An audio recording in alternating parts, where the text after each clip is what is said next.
আল্লাহ সুবহানাহু ওয়া তাআলা সূরা ফুসসিলাতের ৩০ নম্বর আয়াতে বলেন, ইন্নাল্লাযীনা ক্বালু রাব্বুনাল্লাহু সুম্মাস্তাকামু তাতানাজ্জালু আলাইহিমুল মালাঈকাতু আল্লা তাখাফু ওয়া লা তাহজানু ওয়া আবশিরু বিল জান্নাতিল্লাতী কুনতুম তুআদুন। নিশ্চয়ই যারা বলে আমাদের পালনকর্তা আল্লাহ, অতঃপর তাতেই অবিচল থাকে, তাদের কাছে ফেরেশতা অবতীর্ণ হয় এবং বলে, তোমরা ভয় করো না, দুশ্চিন্তা করো না এবং তোমাদের প্রতিশ্রুত জান্নাতের সুসংবাদ গ্রহণ করো। প্রিয় বন্ধু, এখানে দুটি বিষয়ের দিকে লক্ষ্য করব।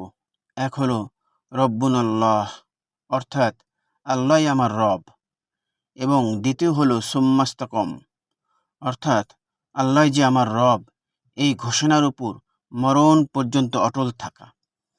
আল্লাহ আমার রব, এই কথার উপর কিভাবে আমি মরণ পর্যন্ত অটল থাকব, যাতে করে আয়াতের পরের যে সুসংবাদ আসছে তা আমার জন্য হয়।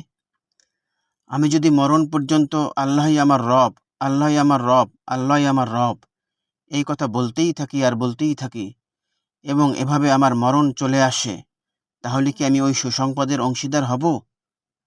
এটা কি অটল থাকা বলে? আসলে ব্যাপারটা তেমন না। আল্লাহ আমার রব এই কথার উপর অটল থাকার মানে হলো মহান আল্লাহ পাক আমাদের যা কিছু করার হুকুম করেছেন তা করা এবং যেসব বিষয় থেকে বিরত থাকতে বলেছেন সেসব বিষয় থেকে বিরত থাকা। যদি আমরা মরণ পর্যন্ত এই করা এবং না করার উপর অটল থাকতে পারি, তাহলেই আমরা পরের সুসংবাদের মালিকানা হাসিল করতে পারব। আজ হোক আর কাল হোক, আমরা একদিন মৃত্যু শয্যায় শায়িত হব। এটা গাড়িতে হতে পারে, প্লেনে ঘটুক বা আমাদের বিছানায় ঘটুক, যেখানেই ঘটুক না কেন এটা অবশ্যই ঘটবে। আপনি শুয়ে আছেন আর চারপাশে পরিবারের সদস্যরা কান্নাকাটি করছে, আপনি কথা বলতে পারছেন না, কারণ প্রাণ ওষ্ঠাগত। আমার প্রাণ এখন রুহু গলায় পৌঁছে গেছে। আমি এখন এই ক্ষণস্থায়ী বাসস্থান ছেড়ে চিরবিদায়ের পথে। আপনার মা পাশে দাঁড়িয়ে আছে, ভাই বোনেরা, এই পরিবারের অন্যান্য সদস্যরা দাঁড়িয়ে আছে, তারা সবাই কাঁদছে। আপনি তা দেখতেও পাচ্ছেন, শুনতেও পাচ্ছেন। কি একটা অবস্থা!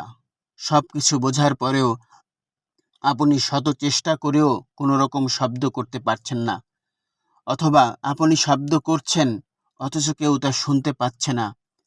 হঠাৎ আপনার চারপাশের সব শব্দ স্তব্ধ হয়ে গেল, কেননা আপনার রুহু এখন পুরোপুরি বের করে নেওয়া হয়েছে।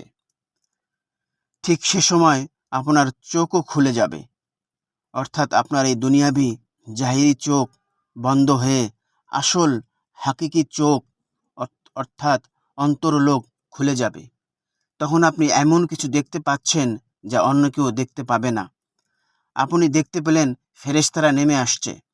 আশেপাশের কেউ এই দৃশ্য দেখতে পাচ্ছে না, কিন্তু আপনি দেখতে পাচ্ছেন, কারণ অদৃশ্যের পর্দা আপনার সামনে থেকে সরে গেছে। আর যখন মানুষ ফেরেশতাদের দেখতে পায়, তখন তারা শুধু দুই দলের ফেরেশতাদের মাঝে যে কোনো এক দলকে দেখতে পায়। এক ধরনের ফেরেশতা হলো এমন ফেরেশতা যাদের দেখে মানুষ ভয় পাবে, যা জীবনে কখনো সে দেখেনি। আর অন্য দল যাদের দেখে এত আনন্দিত হবে যে জীবনে কখনো এতটা আনন্দিত হয়নি। সব কিছু অন্যরকম, অচেনা এক ভিন্ন জগৎ, যার সাথে ইতিপূর্বে আপনি আমি পরিচিত ছিলাম না বা কখনো কল্পনাও করতে পারিনি। সুতরাং এমন অবস্থায় ভয় ও দুশ্চিন্তা খুবই স্বাভাবিক। তখন ফেরেশতা বলবেন, চিন্তা করো না, তোমার কোনো সমস্যা নেই, তুমি যথেষ্ট ক্রেডিট অর্জন করেছ এবং সফলতার সাথে উত্তীর্ণ হয়েছ। লা তাহজানু ও আবশিরু বিল জান্নাহ, জান্নাতের সুসংবাদ গ্রহণ করো, আল্লাতী কুনতুম তুআদুন, যার প্রতিশ্রুতি তোমাকে সবসময় দেওয়া হতো।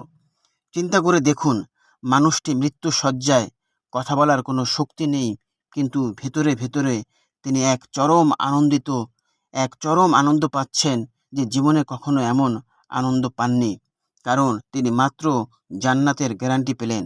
প্রিয় বন্ধু, আমাদের সকলের জীবনে এই সাংঘাতিক সময়টি অবশ্যই আসবে। চিরপরিচিত এই ধোঁকার জীবন ছেড়ে আসল জিন্দিগিতে পদার্পণের সন্ধিক্ষণে আমরা এক নতুন জগতের সাথে পরিচিত হব। সেই পরিচয় হতে পারে সুখের অথবা দুঃখের।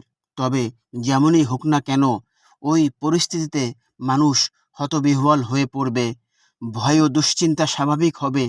তাই আল্লাহ আমার রব এই কথার উপর মরণ পর্যন্ত অটল থাকতে পারলে কবরে যাওয়ার আগেই ফেরেশতা সুসংবাদ দান করবেন এবং আনন্দের সাথে কবরে যাওয়ার জন্য আমরা তড়িঘড়ি করতে থাকব। তাই আসুন আল্লাহ পাকের আদেশ ও নির্দেশ মেনে চলি, আদেশ ও নিষেধ মেনে চলি এবং সর্বদা তার উপরে অটল থাকি। তাহলে কবরে যাওয়ার আগেই জান্নাতের সুসংবাদ গ্রহণ করতে পারব। আল্লাহ পাক আমাদেরকে ঈমান ও আমলের উপর মউত পর্যন্ত অটল থাকার তৌফিক দান করুন। আমিন। ওয়া আখির দাওয়ানা আনিল হামদুলিল্লাহি রাব্বিল আলামিন।